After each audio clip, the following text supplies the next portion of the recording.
Good morning! Maghahanda na naman tayo ng pagkain ng ating mga alaga. Ayan, naihanda na natin ang ating salad para sa kanila.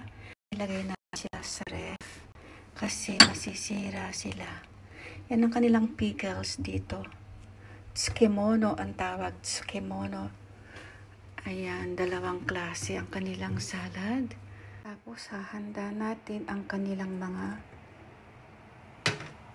lalagyan ng soup. Yan.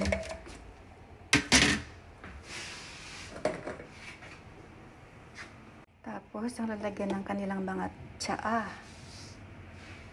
Gagawa tayo ng sabaw as usual at painit ng tubig para sa kanilang inumin. Pinakukuluan ang kanilang mga iniinom. Magsasain tayo guys ng kanin. Kuha tayo ng bigas.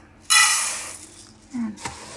Dahil ang alaga ko is 7, kailangan nila mga 2.5 takal. May edad na sila pero guys, alam nyo, ang lalakas nila talagang kumain. Grabe.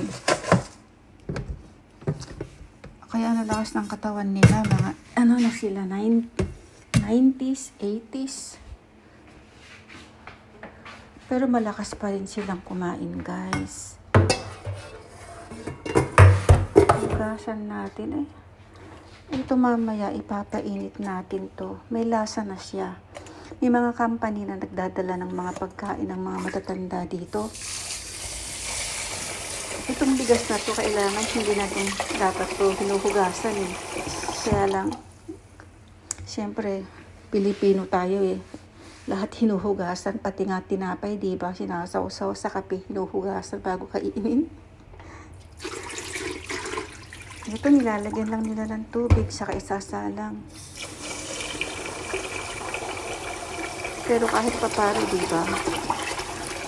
Hugasan natin kahit konti. Kasi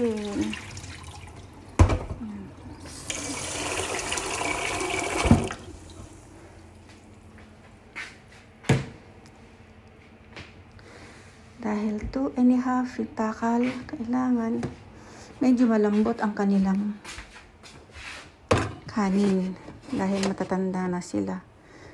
Yan, nakahanda na rin ang lalagyan ng kanin. Mamaya ko pa yan switch mga 5 o'clock pa. Mga pagkain nila dito guys, mga frozen foods, kaya ibinababad muna sa tubig.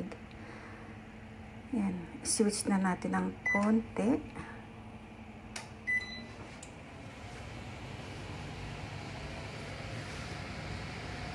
Kunting apoy lang para tamang-tama. Yung sabaw.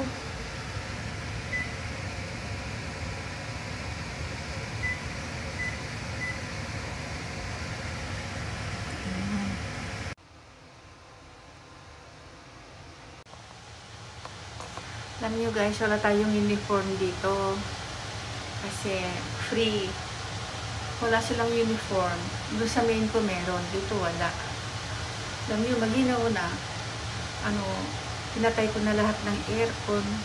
Pero maginaw pa rin. Kaya nagsuot ako ng sweater. Ang oras natin is 4:00.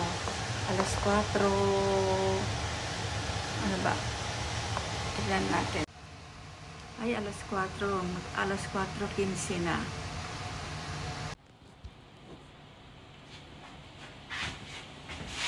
Ay, nako.